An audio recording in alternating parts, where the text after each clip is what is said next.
va rentrer un petit peu dans le cœur du sujet en présentant les 6 projets lauréats qui vont se succéder à la tribune pour nous faire un pitch rapide du projet défendu et retenu dans le cadre de cet appel à projet.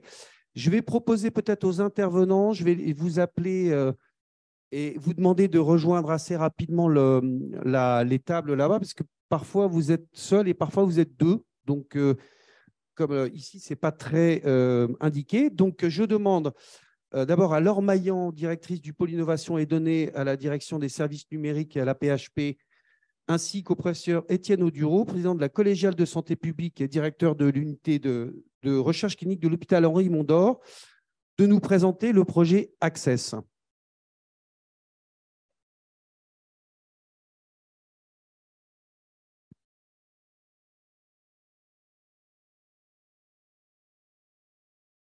Alors, je pense que les micros sont ouverts, hein, si vous voulez faire un essai. 1, 2, 1, 2. C'est bon? OK, merci beaucoup. Donc, mesdames et messieurs, au nom de toute l'équipe porteuse du projet Accès, nous sommes très honorés d'avoir été retenus à cet appel à projet dans cette première vague et très honorés et très fiers de vous présenter ce projet qui s'intitule Accélérer la mise en œuvre de l'entrepôt de données de santé de la PHP pour dynamiser la recherche et l'innovation d'excellence en santé. Diapositive suivante. Donc, en termes de chiffres et de volumétrie, quelques mises en perspective sur l'entrepôt de données de santé de la PHP, qui constitue aujourd'hui en fait, le premier EDS hospitalier européen, ce qui représente aujourd'hui les données de santé, comme vous le voyez ici, de 14 millions de patients et, je ne vais pas faire le détail, mais des millions de dossiers, d'actes, diagnostics, comptes rendus, examens d'imagerie et même des milliards d'examens biologiques. Donc, en termes de projets de recherche sur données, au jour d'aujourd'hui, ça représente 263 projets qui ont été acceptés par le comité scientifique et éthique de l'EDS, dont 79 liés au Covid et 57 avec des partenaires extérieurs. C'est également plus de 80 tableaux de bord et rapports produits pour le pilotage et aujourd'hui 54 publications, dont près de la moitié de rang SIGAPS A ou B, ce qui correspond aux journaux scientifiques de plus fort impact. L'ambition du projet Access est d'accélérer cette valorisation scientifique pour plus que doubler cette production scientifique.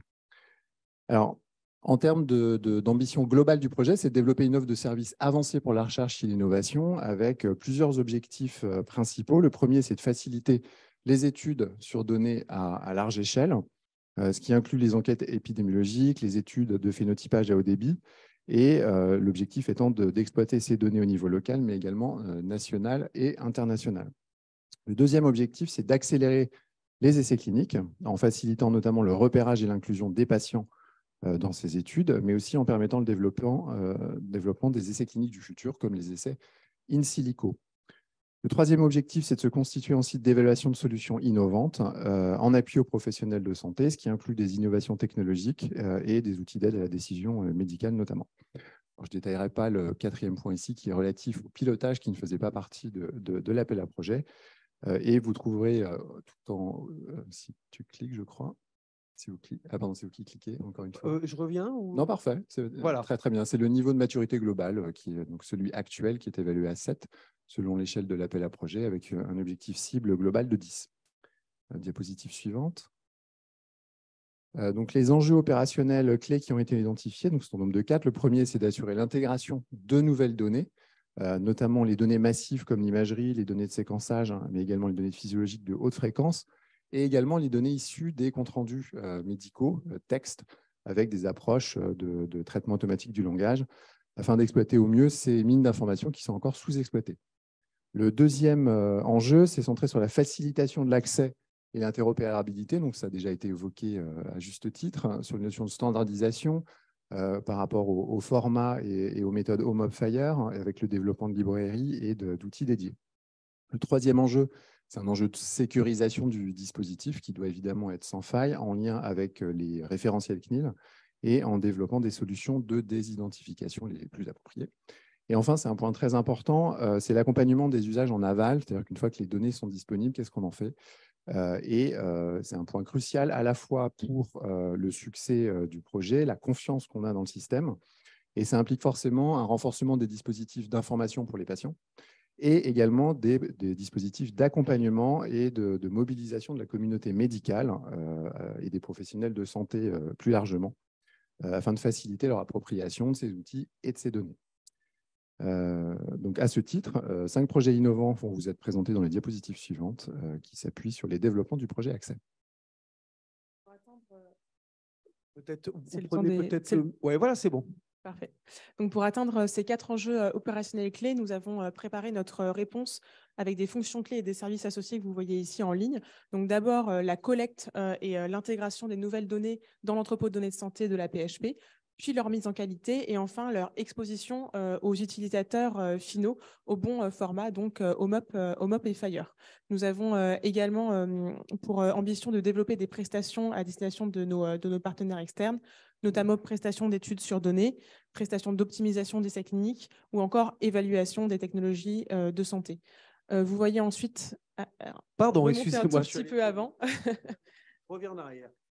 Voilà. Pas de problème, et de toute façon, je développerai ensuite sur les projets de recherche et d'innovation. Donc, vous voyez ensuite pour chacune de ces fonctions clés et services associés, notre estimation du niveau de maturité technologique tel qu'il est aujourd'hui. Et donc, bien sûr, notre objectif est d'atteindre avec ce projet d'accélération le niveau de maturité technologique 10. Et ensuite, vous voyez pour les 5 projets de recherche et d'innovation associés, de quelles fonctions clés et services ils vont pouvoir bénéficier tout au long de la réalisation de ce projet d'accélération de notre entrepôt de données de santé. Donc, ces 5 projets de recherche et innovation sont des projets ambitieux qui s'attachent à des pathologies majeures. Donc, d'abord, le projet Pénélope s'attache au cancer. L'objectif est de développer et de déployer un système d'aide à l'inclusion dans les essais cliniques de patients atteints de cancer au sein d'un réseau national d'établissements de santé, donc de 8 CHU que vous voyez ici. Et c'est également un projet partenarial avec 3 équipes INSERM, la PME Kereval et l'Agence du numérique en santé. Le deuxième projet, CODIA, est un projet sur le diabète que je développerai donc plus longuement juste après. Le troisième projet, Monito, vise à développer des algorithmes prédictifs de l'état de santé d'un patient admis en réanimation à partir des données de monitorage haute fréquence, et il est réalisé en partenariat avec INRIA et la société Philips. Le quatrième projet IMALIF s'attache aussi à la thématique du cancer, l'objectif étant d'identifier des signatures imagomiques diagnostiques et pronostiques de cancer primitif du foie. Il est également en partenariat donc avec la société Tribun et avec 4 équipes de recherche, INSERM et INRIA. Enfin, le dernier projet sur les maladies rares vise à augmenter le potentiel de notre entrepôt de données de santé en intégrant de nouvelles données maladies rares. Et il est fait en lien avec l'équipe INSERM, INRIA, ECA, l'Institut Imagine et la société Codoc. Concernant donc le projet CODIA que je vous détaille ici un petit peu plus en détail, donc il est sur l'enjeu majeur de santé publique qui est le diabète, avec plus de 4 millions de personnes atteintes de cette pathologie en France et des dépenses estimées à plus de 8 milliards d'euros. Actuellement, prises individuellement, les bases de données disponibles ne permettent pas encore d'avoir une visibilité complète sur le parcours du patient et sa prise en charge.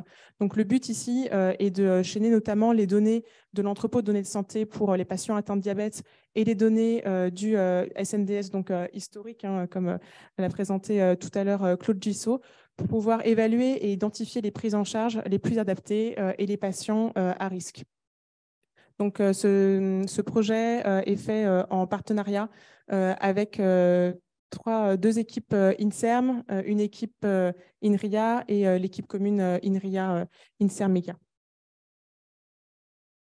Donc, plus généralement, au-delà de ces 5 projets de recherche-innovation, le projet Accès à PHP va bien sûr permettre d'avoir un bénéfice pour l'ensemble de la communauté dont peuvent bénéficier donc les données de santé issus du soin. Donc, tout d'abord aux chercheurs à PHP, en augmentant le potentiel des données disponibles dans l'entrepôt de données de santé, donc en élargissant les typologies de données qui sont déjà présentes dans l'entrepôt de données de santé et en élargissant leur potentiel, en pouvant les chaîner à d'autres données de santé d'intérêt, notamment les données du système national de données de santé, donc périmètre historique, et en améliorant l'accompagnement médico-scientifique qui est déjà à leur disposition, notamment dans le cadre des unités de recherche clinique.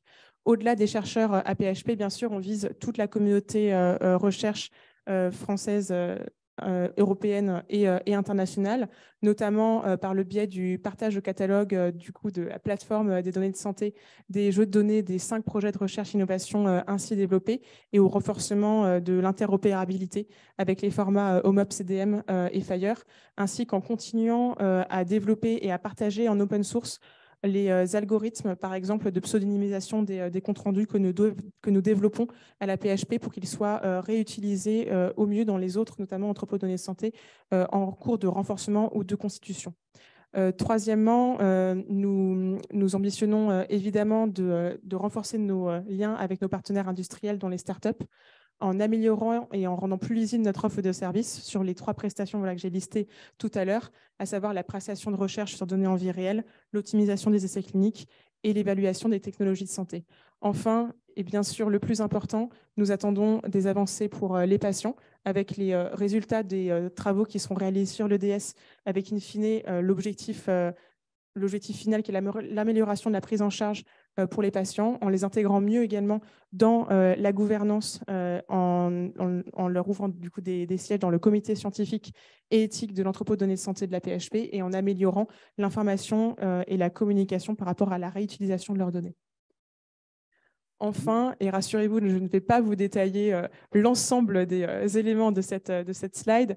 L'objectif, c'est de vous montrer ici qu'évidemment, on va avancer en parallèle sur l'ensemble des lots. Et surtout, l'important, c'est que pour les 5 projets de recherche et d'innovation qui seront mis en œuvre dans le cadre de ce projet d'accélération, nous mettrons à disposition le plus tôt possible les données, donc dès l'ouverture de l'espace projet, au fur et à mesure, séquentiellement, par rapport à leur délai d'intégration dans l'EDS. Et les données sources, les données socles, étant déjà intégrées dans l'entrepôt de données de santé, nous pourrons déjà mettre à disposition des chercheurs, dès l'ouverture de l'espace projet, ces données, par exemple les données PMSI, les données biologie, médicaments, parcours, etc. Merci à tous les deux. Est-ce qu'il y a encore, parce qu'il faudrait qu'on avance vite là, si vous permettez? Donc, il y a Non. juste, Oui, c'est les porteurs de projets. Les porteurs, voilà. Vous voyez déjà ma pomme. Ouais. Vous voyez la maîtrise d'œuvre, la maîtrise d'ouvrage avec la DRCI, les services numériques, évidemment. L'idée, c'est juste dire qu'il y a un portage aussi médico-scientifique en appui afin de s'assurer que les besoins en fait, des utilisateurs soient bien au cœur en fait, du projet. Donc, c'est un projet transversal avec toutes les ressources de la PHP. Ouais, hein. Et il y a juste une dernière slide qu'on va faire très vite. Super vite, ouais. Ah bah, elle est plus voilà. voilà. Non, c'est juste pour remontrer la dimension, mais ça a déjà été très bien montré par Laure, partenariale, en fait, que ce soit au niveau régional, national et international. C'est un tout petit clic en plus et on verra juste les projets européens. Voilà. C'est du name dropping, je ne vais pas les lire. Vous avez tout sous les yeux, donc il n'y a pas de problème. Et pour dire que ce projet s'inscrit dans un écosystème global et que l'idée, c'est de vraiment s'inscrire dans ce système. Les informations sont sur un site, sur le site de la PHP. Est-ce que, pour ceux qui s'intéressent, c'est Laure qui peut le dire, mais de eds.aphp.fr, il y a beaucoup d'informations. eds.aphp.fr. Voilà, merci à tous les deux pour cet exposé très clair. Je vous laisse rejoindre la salle. J'appelle à présent Caroline Dunoyer, responsable de l'unité sciences des données de santé SSP au CHU de Montpellier, ainsi que le professeur Nicolas Nagot, responsable du département de l'information médicale. Merci à vous de nous rejoindre. Et vous allez nous présenter le projet IDOL. À vous. Bien, Caroline. Merci beaucoup. Bien près hein, du micro. Excusez-moi. Voilà. Il ne marche pas, il a été éteint peut-être. Oui, ça y est, c'est bon. Merci beaucoup et nous tenons à remercier également le Health Data Hub et le BPI pour nous donner cette opportunité et pour nous financer, hein, bien évidemment. Pour notre entrepôt de données de santé du Languedoc, donc IDOL.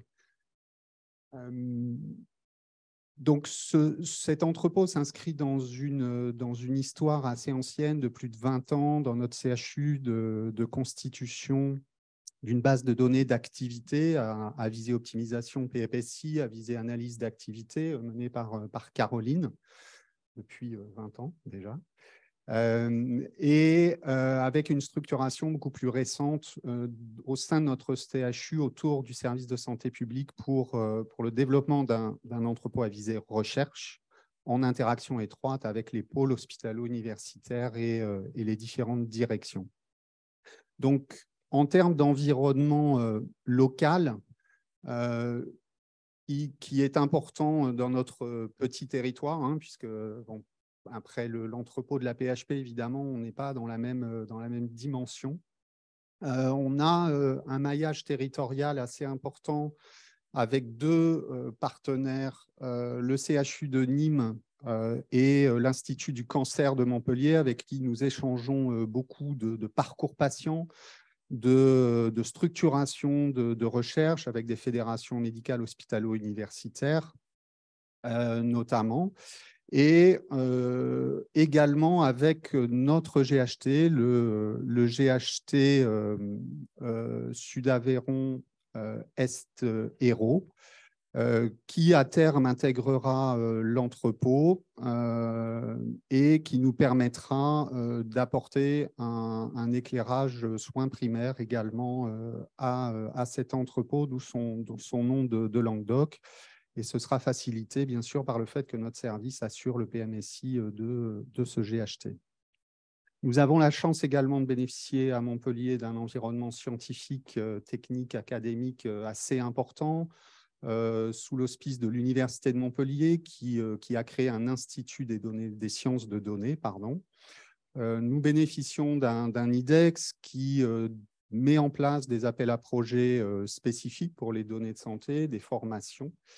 Et nos deux partenaires en termes d'unité mixte de recherche principale sont l'Institut d'Esprit de santé publique et le laboratoire informatique, robotique et microélectronique de Montpellier, tous deux labellisés INRIA, INSERM pour l'IDESP et le CNRS, qui permettront de développer beaucoup de cas d'usage autour des données de l'entrepôt.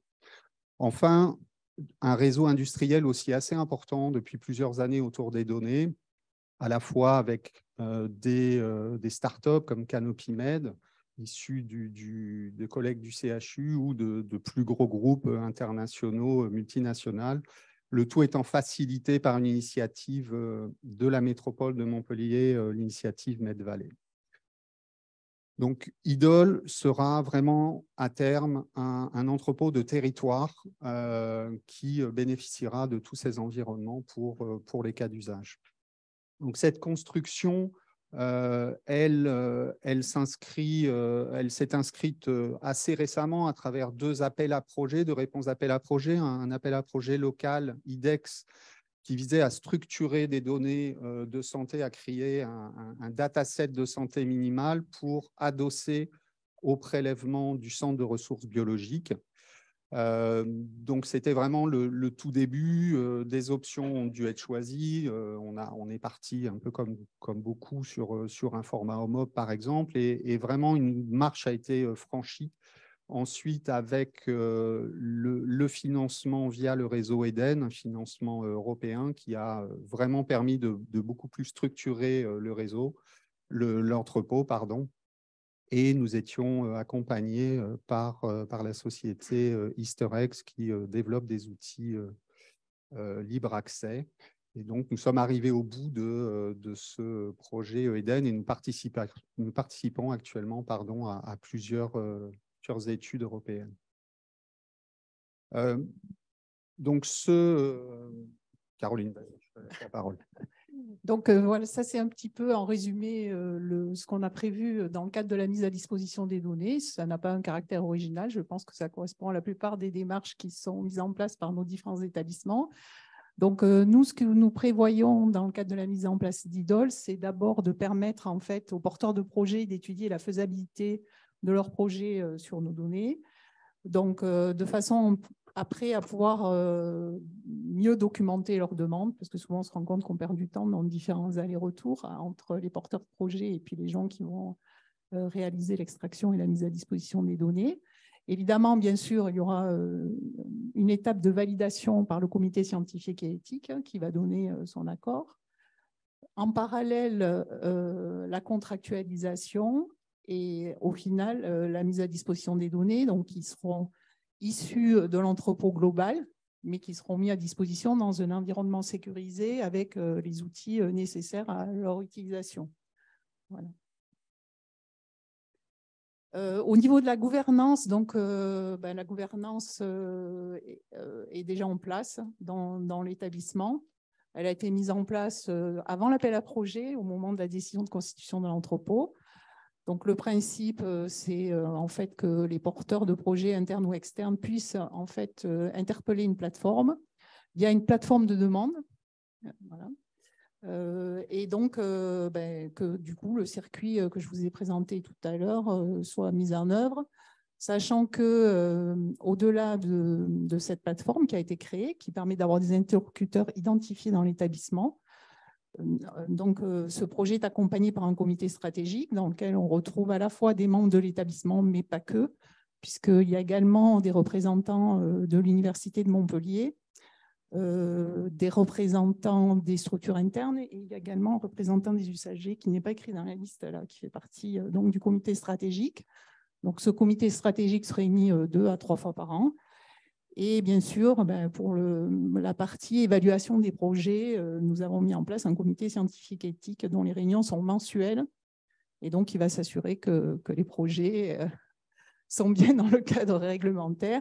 Donc, en fait, on s'adaptera en fonction des nouvelles règles qui seront édictées dans le cadre de la politique nationale. Alors, juste donc dans le cadre de cet appel à projet, nous avons prévu la réalisation de 3 projets qui sont quasiment tous financés, 3 projets assez différents. Le premier qui va faire appel à des données chez des patients qui sont hors CHU avec un partenariat industriel assez important. Il vise à améliorer la prise en charge de patients avec des apnées du sommeil qui nécessitent, donc des patients du CHU diagnostiqués avec apnée du sommeil nécessitant un appareillage par pression positive continue à domicile. Et donc, nous allons travailler avec les prestataires de soins à domicile, avec les fabricants de ces masques, dont le premier fabricant français, et intégrer évidemment les données de IDOL pour construire un algorithme qui nous permettra de détecter une utilisation suboptimale des masques et donc de créer des alertes automatiques pour intervention avec le patient. Ce qui est toujours le problème de ces dispositifs d'oxygénothérapie à domicile, c'est sous- ou surutilisation parfois, enfin en tous les cas pas adéquate. Et cette sous-utilisation, cette qualité d'utilisation, elle est dépendante de chaque patient. Elle n'est pas universelle et c'est la difficulté, d'où le besoin d'aller chercher des données de ces patients au sein de l'entrepôt pour vraiment pouvoir la guider. Excusez-moi, je me permets d'accélérer un tout petit peu. Allez-y, j'ai terminé. D'accord. Presque. Le second est un projet purement CHU avec l'idée d'établir un score prédictif chez des patients hospitalisés de dégradation de leur état de santé très rapide, nécessitant un passage en réanimation. Donc, ce score prédictif, la méthodologie de ce score sera établie sur une base de données américaine de patients hospitalisés à Boston, la base MIMIC. Cette méthodologie sera appliquée sur les patients du CHU, puis validé chez les patients du CHU de Toulouse, là encore pour créer une alerte automatique aux soignants pour avertir que ce patient donné a toutes les chances de se dégrader très rapidement. L'intérêt, c'est que ça pourra se comparer avec le projet de la PHP qui a la même approche. Ce n'est pas tout à fait la même chose, parce que là, c'est les patients qui sont hospitalisés avant la réanimation. Voilà. Et puis, pour ajouter juste une petite chose, on espère que ce projet nous permettra en fait de faire un développement réel dans le cadre du projet RIOS.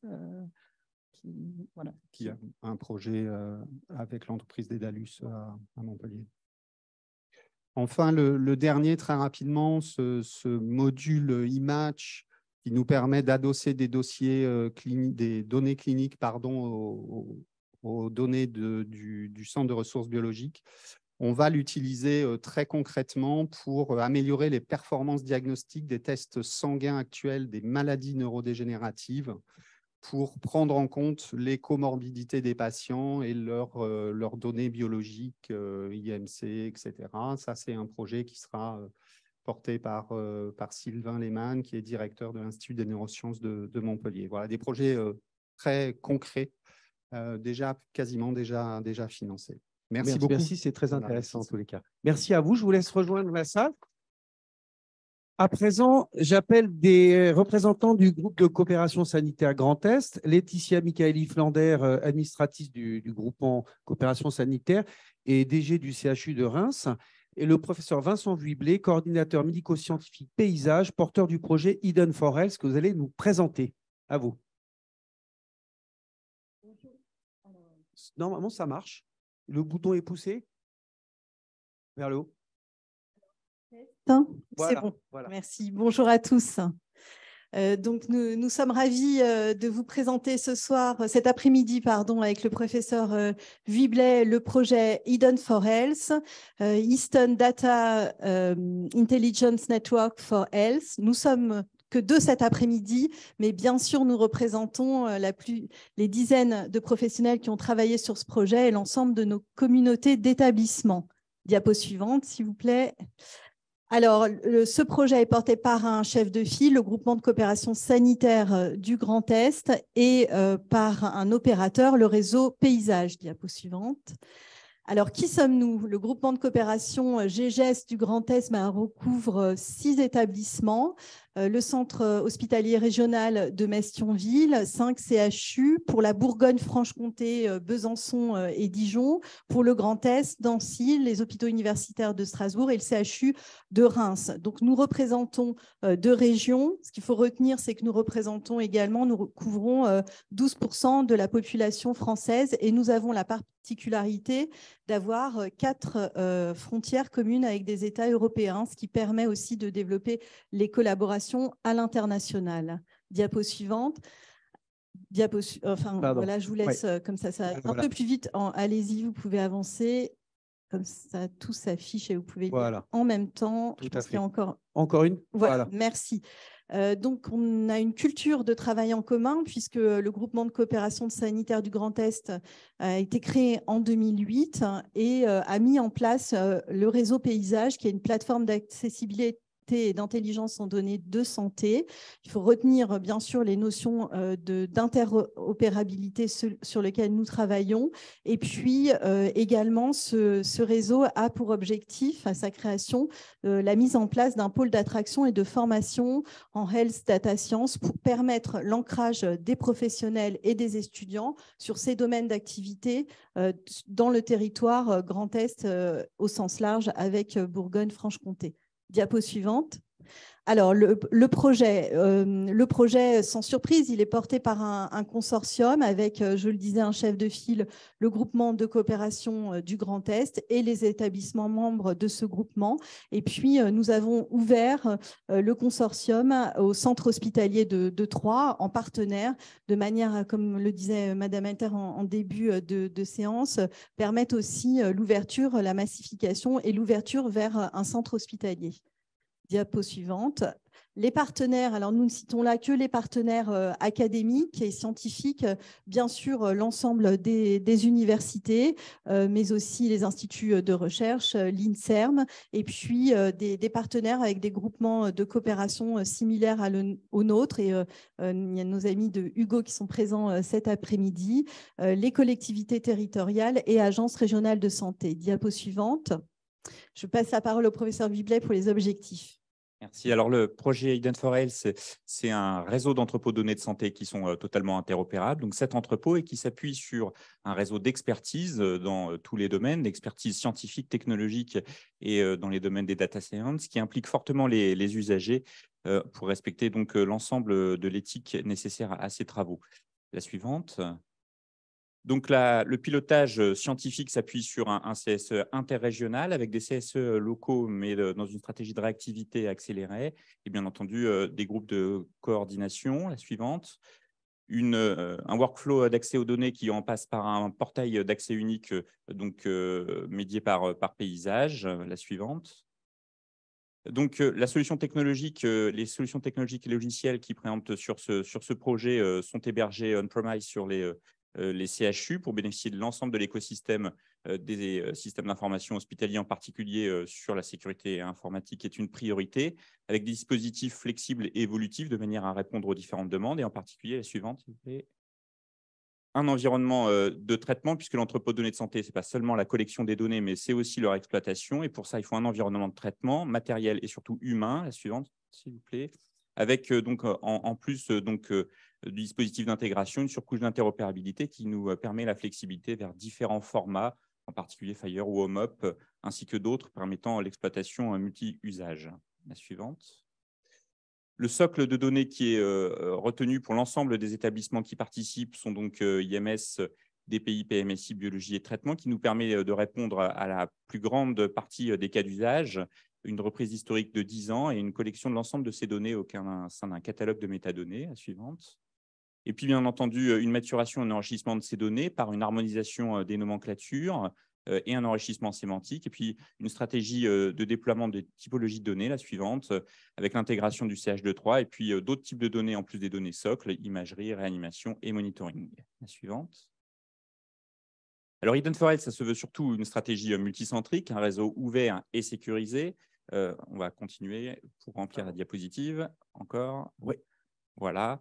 Donc, avec une stratégie de traitement qui est donc agnostique des modalités, en particulier qui s'appuie sur l'analyse distribuée et l'analyse fédérée, qui permettent donc de laisser les données localisées au sein de chacun des entrepôts, mais bien entendu le déploiement d'une plateforme mutualisée interrégionale qui sera localisée au CHR de Metz-Thionville, et puis bien entendu un chaînage et une interopérabilité avec l'ensemble des partenaires nationaux.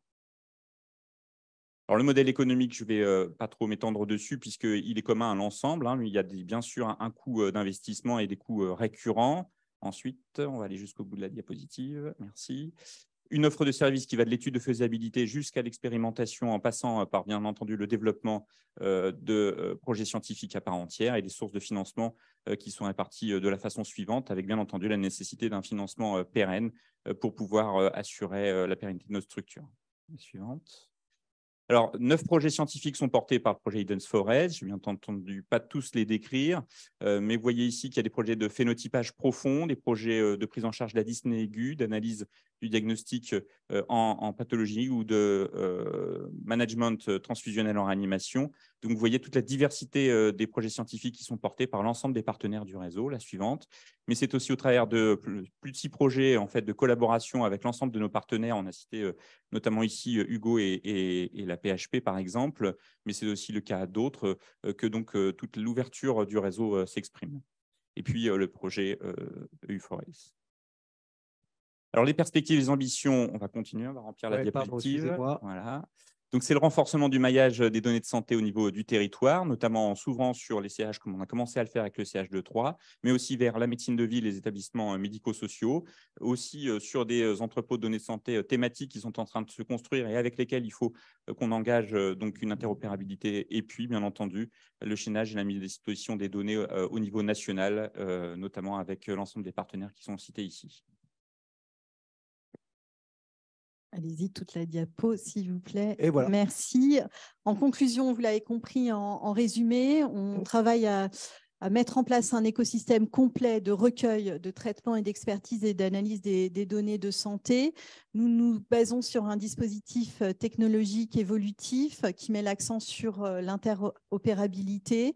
Et notre réseau se veut sécurisé, ouvert, de confiance pour développer la collaboration multicentrique à des fins de recherche, vous l'avez compris, mais également à des fins de pilotage décisionnel. Et pour conclure, vraiment, nous vous remercions de nous avoir retenus et d'avoir retenu ce projet qui va nous permettre de franchir un ou deux logs et de progresser. Et vous pouvez compter sur notre engagement total. Merci à vous. Ça va vite. À l'instar de votre PowerPoint, ça va vite dans le Grand Est et loin. Merci à vous. Merci à tous les deux. À présent, j'appelle Fanny Godin et Marc Cugia qui représentent le groupement de coopération sanitaire Hugo. Bien sûr, si vous préférez.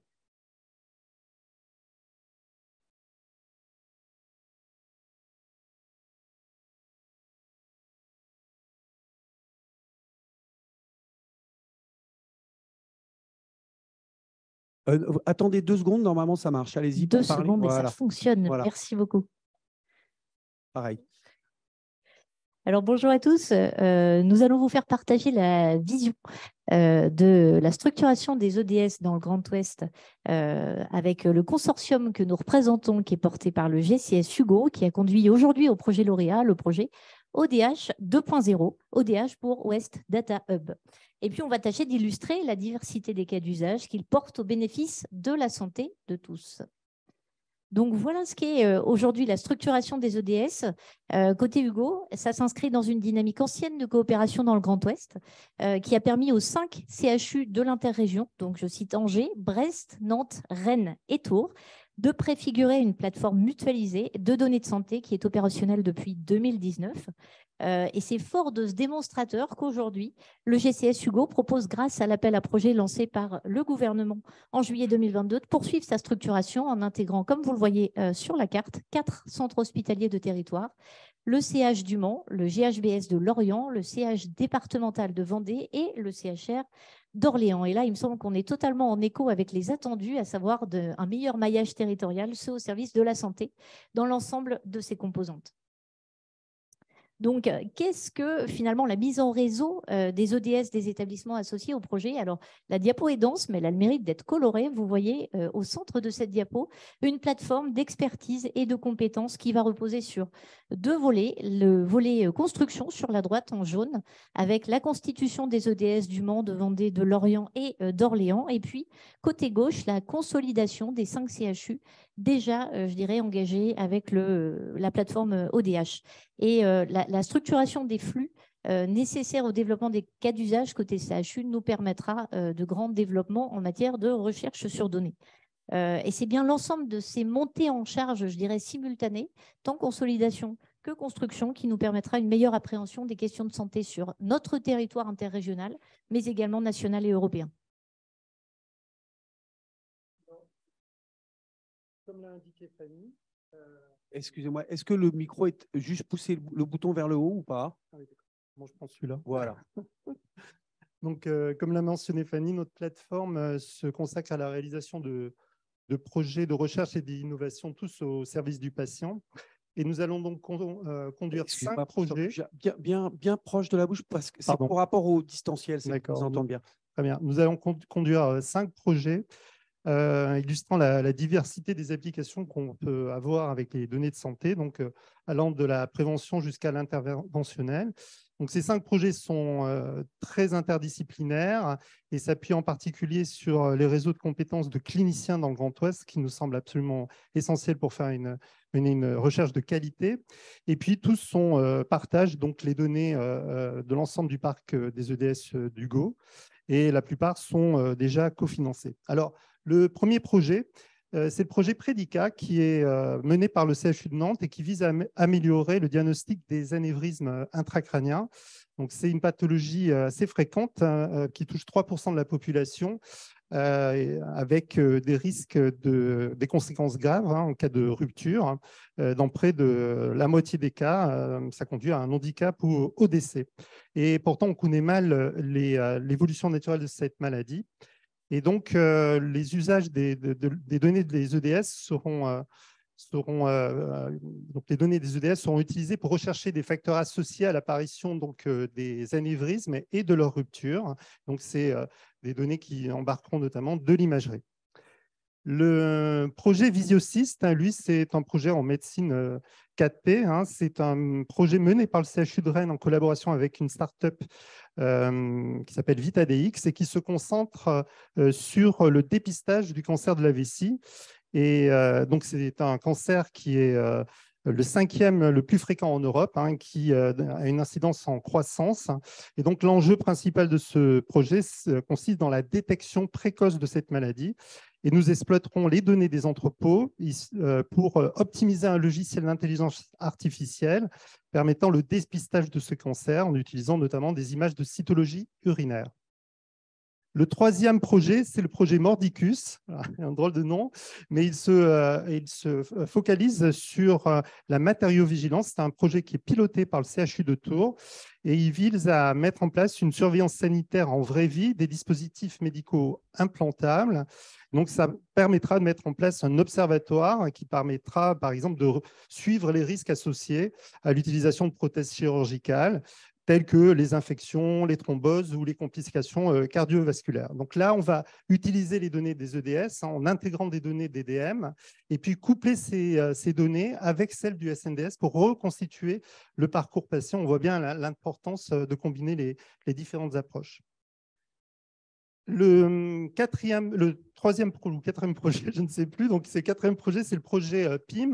Donc ça, c'est un projet qui est porté par le CHU de Rennes et qui se focalise donc sur la pharmacovigilance chez les personnes âgées qui sont souvent donc bénéficient de polymédication.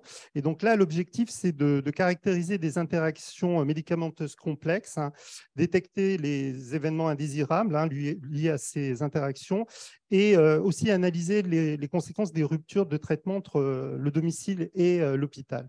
Donc là aussi, on va coupler les données, et notamment un socle commun de données des EDS avec le SNDS. Et puis, c'est un projet qui est très partagé avec d'autres consortiums. Enfin, le projet SASUGO, c'est un projet piloté par le CHU de Nantes qui se concentre sur l'organisation et l'accès aux soins non programmés à l'hôpital. Donc, on connaît le besoin de pilotage de ces flux en amont et en aval des services d'hospitalisation. Et donc, l'idée de ce projet, c'est d'utiliser les EDS, les données des EDS qui seront combinées aussi donc à celles du SAMU et qui seront exploitées pour développer des outils prédictifs de ces flux permettant, par exemple, une allocation optimale de ressources et une prise en charge plus efficace des patients. Donc, le West Data Hub aussi participera à 8 autres projets portés par d'autres consortiums que vous voyez listés à droite.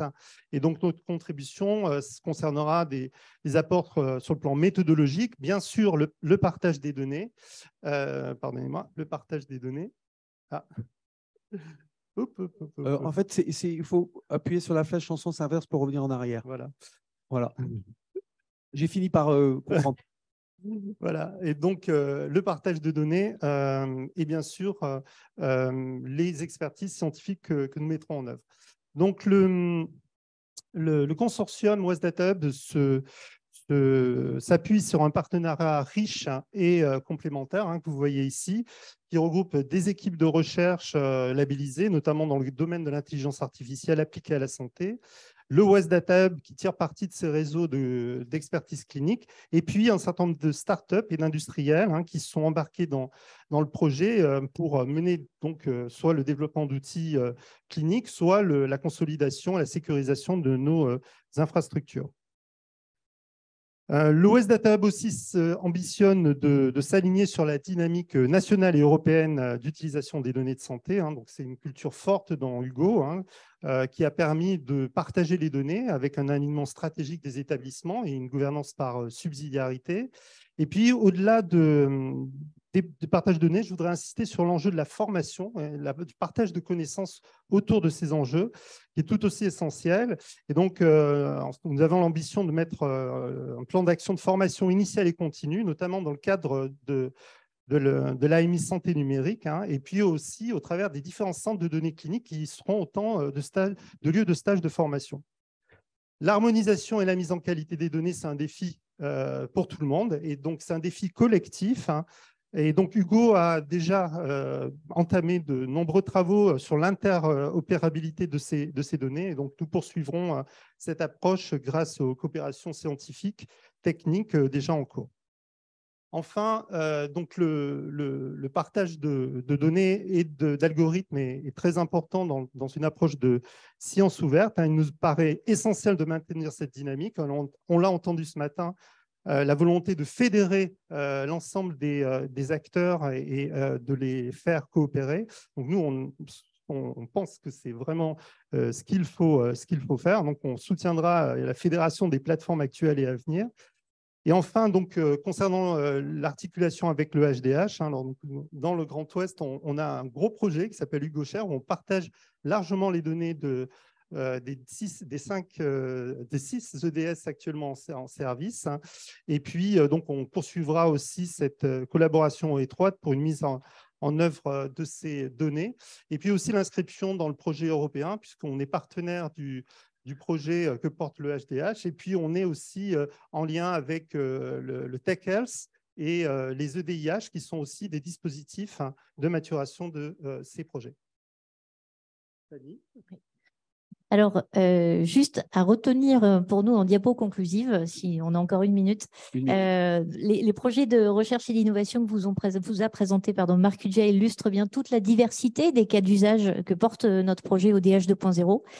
C'est par le développement de ces nouveaux flux et par l'association, l'extension au CH, que nous serons en mesure d'intégrer de nouveaux paramètres cliniques, de nouveaux parcours patients différenciants de ceux aujourd'hui contenus sur la plateforme ODH. Et puis ainsi, on pourra répondre à de très nombreuses questions de santé au bénéfice de tous. Alors, nous serons également en appui des EDS qui ne sont pas à nos côtés à l'occasion de cette première vague d'accompagnement. D'une part, par l'association du GCS Hugo au projet de recherche et d'innovation, notamment des dossiers candidats à la seconde vague, et puis par des retours d'expérience qu'on pourra partager au fil de l'eau de notre projet. Donc aujourd'hui, par l'obtention officialisée, on l'espère d'ici ce soir, de l'accompagnement par le HDH et par la BPI de notre projet ODH 2.0, nous mettons bien notre dynamique interrégionale au service de la stratégie d'accélération. Et juste en image, pour ceux qui veulent en savoir plus, notre site Hugo, sur lequel vous retrouvez tous ces éléments. Et je vous laisse flasher le QR code avant de passer la parole au candidat. Merci à vous. Je suis assez rassuré sur le maillage territorial que vous évoquiez tout à l'heure. Je veux bien récupérer la zapette peut-être. Je peux la reprêter au suivant, bien entendu. Donc, j'appelle à présent le professeur Rodolphe Thiebaud, chef du service d'information médicale au CHU de Bordeaux. Professeur Thiebaud, si vous voulez la zapette. Oui, hein, c'est mieux, vous avez plus l'habitude.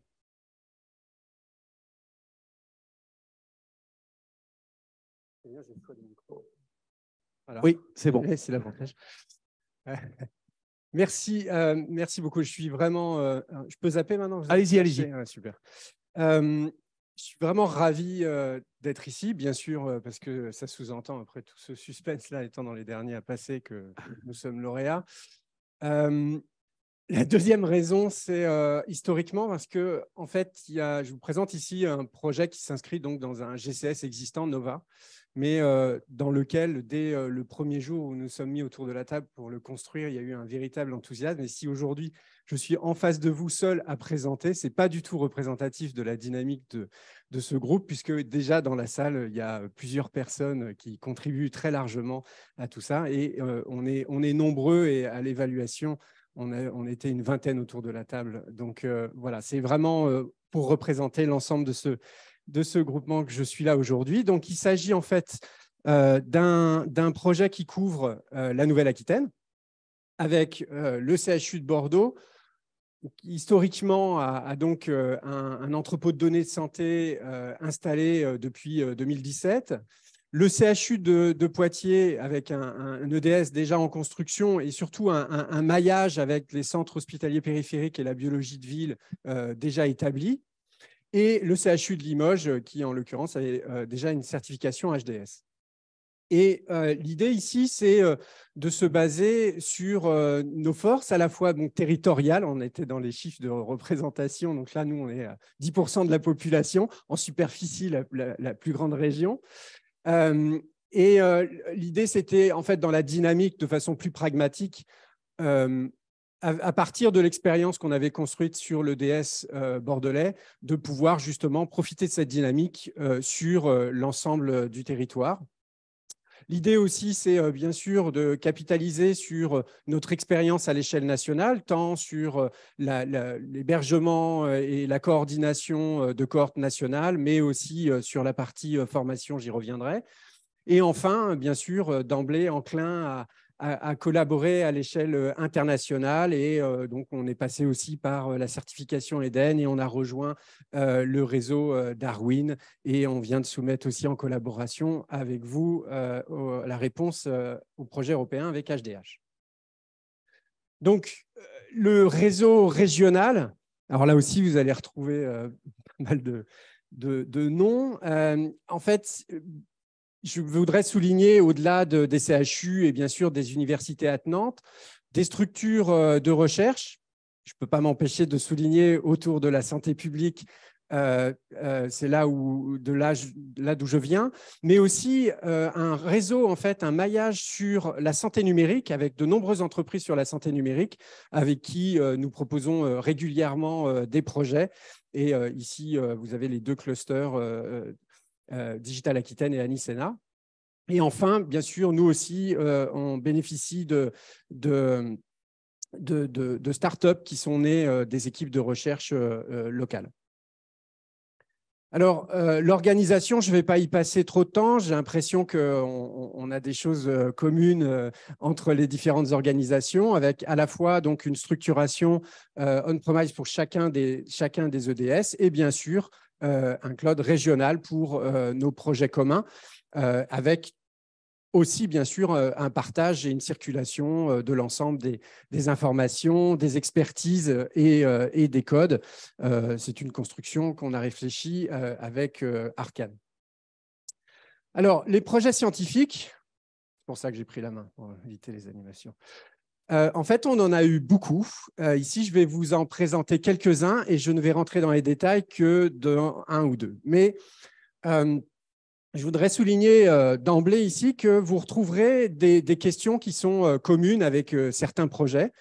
Et ça, on peut le retrouver aussi parce qu'il y a des expertises qui sont partagées, qu'on retrouve dans des projets qu'on a soumis par ailleurs. Je pense par exemple à l'utilisation de ces entrepôts de données hospitaliers pour nous aider à faire des évaluations d'essais cliniques de demain ou d'aujourd'hui, voire même. Donc ça fait partie aussi des projets auxquels, dont nous nous sommes emparés, comme d'autres. Également, le suivi de patients hospitalisés en soins critiques. Je pense qu'on voit bien ici des dénominateurs communs avec d'autres consortiums, ce qui est somme toute intéressant. Alors, les autres cas ici, je voudrais m'arrêter quelques secondes déjà sur le premier, parce que c'était aussi soulevé par Marc Udia. Il y a une dynamique qui vient aussi de la dynamique régionale, de réseau de soins. Et ça, c'est une dynamique aussi dans laquelle on veut s'inscrire et vraiment permettre l'émergence de projets de recherche autour de collaborations existantes autour du soin. Donc, c'est le cas, par exemple, du cas numéro 4 ici, du projet autour de la néphropathie pédiatrique et du suivi de ces enfants ensuite à l'âge adulte, d'où l'intérêt aussi d'un enrichissement avec le SNDS. On retrouve ici, par exemple, une problématique autour du diabète. Là aussi, je pense qu'on voit des intersections. Ensuite, au niveau bordelais, nous avons un IHU, l'IHU lyrique tourné autour de la rythmologie, la cardiologie. Et ici, je vous présente un projet assez important qui consiste à étudier en fait les facteurs de risque associés aux AVC d'origine cardio-embolique, avec des aspects assez innovants, que ce soit au niveau de l'analyse d'images de scanners thoraciques permettant de prédire la survenue issue d'embolies cardiaques, ou aussi l'analyse des données d'ECG pour faire ce type de prédiction. Et ça, en fait, c'est fait aussi en collaboration avec une entreprise issue de l'IHU, InEarth. Pour le dernier projet, en fait, je vais le détailler dans cette diapositive. Donc ici, en fait, on table un peu sur l'expertise régionale en pharmacoépidémiologie autour d'une réflexion appliquée d'abord sur en oncologie sur les mélanomes métastatiques et sur l'insuffisance rénale. Mais bien sûr, c'est tout à fait des choses qui sont totalement mutualisables ensuite sur d'autres domaines applicatifs. Ce projet, il est en collaboration avec Synapse et Semia, ce qui est aussi pour ça que je voulais le mettre en valeur. Parce que c'est typiquement un aspect assez intéressant d'avoir une collaboration avec deux entreprises dans le même esprit, finalement, d'enrichir les données du patient à partir d'applications le patient remplit lui-même. Alors, l'exemple typique, je vous donne un exemple ici déjà publié où, en fait, on va rechercher finalement d'autres traitements associés aux thérapies mises en œuvre. Donc ici, c'était un exemple d'inhibiteur, de checkpoint inhibitor, pour voir si cette association avec d'autres médicaments potentialise, par exemple, la survenue d'effets indésirables. Et donc, on part de nos données hospitalières enrichies à partir des applications que j'indiquais. Il va y avoir une analyse finalement de l'évolution clinique en fonction des thérapies associées. Et là, on va rechercher finalement les personnes qui n'ont pas répondu exactement comme on l'imaginait, que ce soit en termes d'efficacité ou que ce soit en termes de survenue d'effets secondaires indésirables. Et c'est là où, en fait, un autre enrichissement via le SNDS va nous permettre d'aller plus loin sur la recherche des différents traitements qui potentiellement ont pu être en interaction et expliquer finalement la survenue de ces problématiques, soit en termes d'efficacité, d'où la notion de repositionnement, soit en termes de survenue d'effets secondaires indésirables. Alors, la dynamique ici, comme vous voyez, j'ai quasiment fini. Super. L'avant-dernière. C'est parfait. Merci beaucoup. Donc, ici, il y a le volet formation qui a été évoqué par Marc et qui me semble absolument capital. Donc, pour en rester au côté régional, mais je pense que c'est tout à fait quelque chose qu'on peut réfléchir tous ensemble à l'échelle nationale, c'est donc bien sûr l'idée de pouvoir former à qu'est-ce que c'est ces entrepôts, comment ils sont organisés, comment on exploite les données, c'est absolument important et on collabore déjà ensemble, je pense notamment au DIU-REDS. Ensuite, il y a tous ces projets de recherche finalement dont on a parlé en d'autres lieux, mais autour de la même stratégie, qui viennent quand même très très bien s'articuler avec une partie de nos bases, si je peux me permettre cette terminologie, à savoir les entrepôts de données de santé. Et enfin, il y a cette interaction qu'on retrouve assez facilement, finalement, ces collaborations avec les entreprises de santé numérique. Et c'est là-dessus que nous nous appuyons. Voilà, je finis sur ma diapositive de conclusion. Juste pour souligner, ça a été fait dans les précédentes présentations et je pense que c'est ça aussi qui fait que, j'espère, nous allons avancer bien plus vite maintenant avec cette vision nationale et internationale autour de la dynamique de ces entrepôts de données, et notamment le partage au-delà des données, des codes sources, de l'expertise. Merci beaucoup. Merci à vous pour ça, c'est beau. Je vous récupère la zapette, si vous voulez bien. En tant que journaliste, je suis impressionné par la diversité des projets médicaux et de santé publique qui ont été présentés et le fait aussi que vous appuyez tous sur des ressources et des talents qui existent dans les régions, si j'ai bien compris. À présent, j'appelle les représentants d'Unicancer, Anne-Laure Martin, directrice de la recherche et du développement, et le professeur Roman Rousier pour nous présenter le projet OncoDS. Je ne sais pas si c'est comme ça qu'il faut dire, ou OncoDS, c'est mieux, hein. Est-ce que vous voulez la zapette ou je la garde? Magnifique.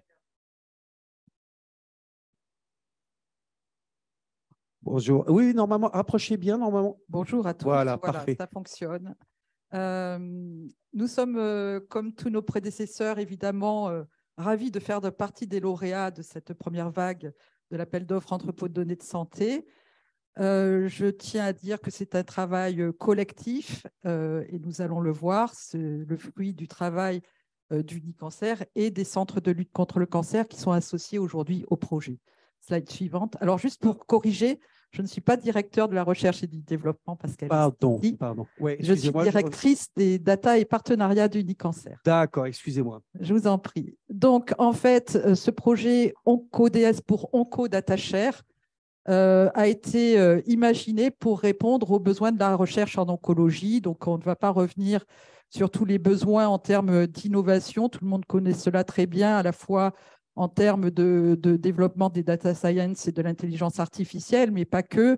Et le professeur Roman Rousier abordera les cas d'usage. Nous avons laissé la part belle en temps de parole aux cas d'usage, puisque c'est évidemment notre doctrine dans tous les développements data que nous faisons. Donc, l'idée, c'est en fait d'arriver à une recherche multimodale qui permette de franchir les étapes de la personnalisation ultime à la fois des traitements et de la prise en charge. Diapositive suivante.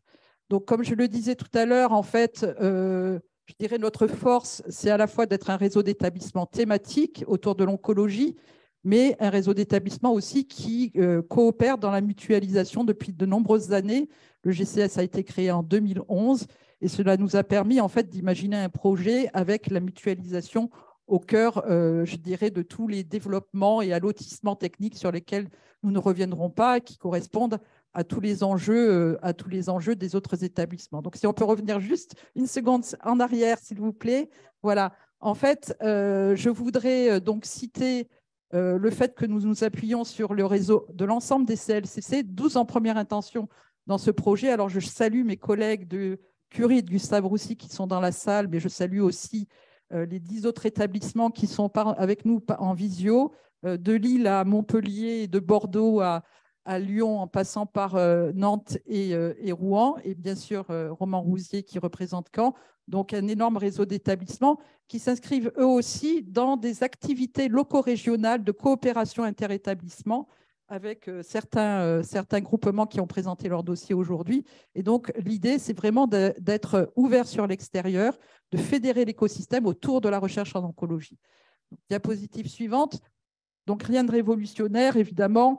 Une douzaine de projets d'entrepôts locaux adossés sur des gouvernances locales, avec quand même un principe d'entrepôt central pour permettre la concentration des données sur des projets de recherche, et tout cela drivé par un format commun de données sur lequel nous travaillons depuis de nombreuses années, qui est le format OSIRIS, qui est HomeOpFire compatible, hein, qui est un sujet qui est soutenu par l'INCa et d'autres tutelles, et qui fait écho en fait aux besoins spécifiques de la cancérologie. Donc tout cela communiquant avec d'autres entrepôts et sur un périmètre de données que je laisserai Roman développer plus particulièrement. Donc bonjour à toutes et à tous. Merci à la BPI, la DCOS de nous soutenir sur cette démarche avec des usages cibles en oncologie qui sont les suivants. D'abord, il y a quand même beaucoup de modélisation, des modèles prédictifs ou des modèles d'aidodiagnostic ou aux stratégies thérapeutiques. Et puis, il y a aussi, bien entendu, tout ce qui est épidémiologie et parcours de prise en charge, un point que je vais particulièrement aborder dans ce topo, avec aussi du développement méthodologique de haut niveau et enfin de nouveaux champs de recherche qui sont peut-être un peu plus dans le futur, comme la connexion aux paramètres environnementaux et individuels. Diapositive suivante. Alors d'abord, quand on a fait un appel d'offres au niveau de 12 centres, on avait quand même beaucoup de projets qui ont été proposés. Il a fallu avoir des critères de sélection. C'est très vite sur cette diapo, mais ça va évidemment de l'intérêt scientifique jusqu'à ce qui nous réunit aujourd'hui, à savoir la démarche de partage dans le cadre de la plateforme de données de santé. Diapositive suivante. Alors, il y a 5 projets dont je vais parler, mais ils ont chacun une teinte de soins, de valorisation par rapport à la recherche avec les industriels. Ça peut aussi concerner les autorités de santé. Et puis, évidemment, on parle beaucoup d'innovation quand on parle de besoins en cancérologie. Diapositive suivante. Concernant les premiers projets identifiés, il y en a 2 en particulier. Un sur la radiothérapie hypofractionnée, qui est une évolution de la radiothérapie à l'heure actuelle, sur le cancer du sein, mais aussi sur le cancer de la prostate. Et il y a aussi un projet sur la radiothérapie interne vectorisée, qui consiste à utiliser des anticorps ou des thérapeutiques ciblées et y adjoindre une molécule, un radioélément qui va permettre d'avoir une efficacité en termes de thérapeutique.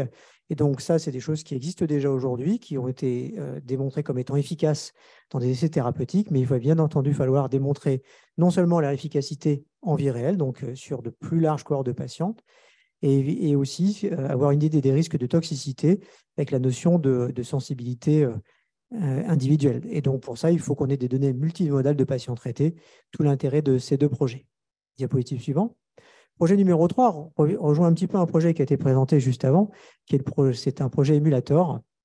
Aujourd'hui, on a un gold standard en cancérologie, comme en médecine d'une manière générale, hein, qui sont les essais randomisés contrôlés, avec ces difficultés qui ne sont pas toujours applicables pour des populations qui ont des pathologies très rares ou des sous-types rares, ou de temps en temps pour des histoires éthiques, hein, pour des raisons éthiques. Puis enfin, quand on fait un essai thérapeutique, on peut aussi avoir assez souvent, malheureusement, du crossover, ce qui fait qu'on a du mal à évaluer le vrai bénéfice. Donc, quand la puissance est insuffisante aussi, des fois, sur le critère principal. Donc là, l'idée, c'est de créer des bras qu'on appelle synthétiques à partir de données de vie réelle. Alors, il faut que ce soit évidemment de grands volumes de données qualifiées avec une granularité suffisante pour avoir des bons contrôles et enfin avoir une méthodologie suffisamment robuste pour identifier les sujets contrôle. Diapositive suivante. Projet numéro 5, c'est rejoint aussi un des projets du projet d'Aquitaine, c'est sur les effets secondaires. Aujourd'hui, malheureusement, quand on va donner des traitements, on sait qu'on va avoir à peu près 20% des patients qui vont avoir un effet indésirable grave et en fait, ça va même être jusqu'à 60% dans les 6 mois qui suivent la prescription initiale. Donc, tout l'intérêt de pouvoir prédire le risque d'effets secondaires essentiellement aussi sur des populations peut-être plus à risque, les gens qui ont plusieurs médicaments, les gens qui sont plus âgés ou qui ont d'autres comorbidités.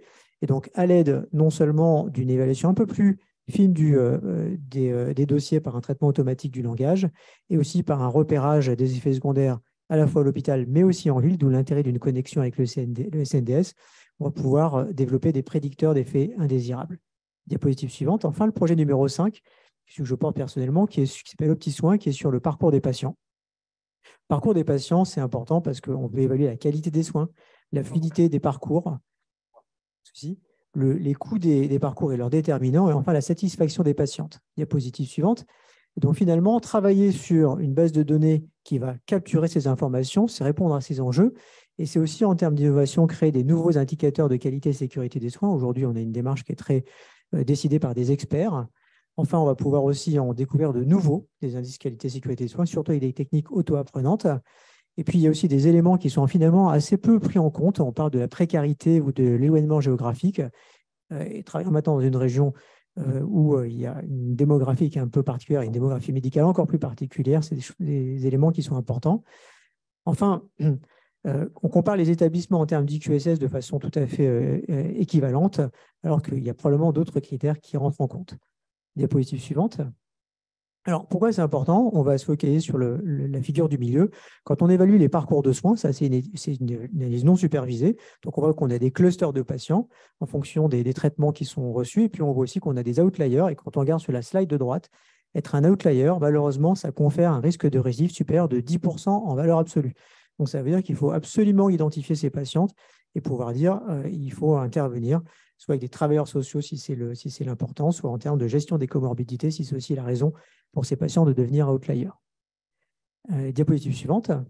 Donc, les livrables, c'est le développement de nouveaux prédicteurs, de nouveaux IQSS, de prédicteurs de trajectoires suboptimales, mais aussi de définir sur des parcours de soins qui sont peut-être plus pertinents avec le machine learning, et puis plein d'autres bénéfices secondaires, hein, et aussi évaluer les outils numériques. Enfin, pourquoi ça c'est important?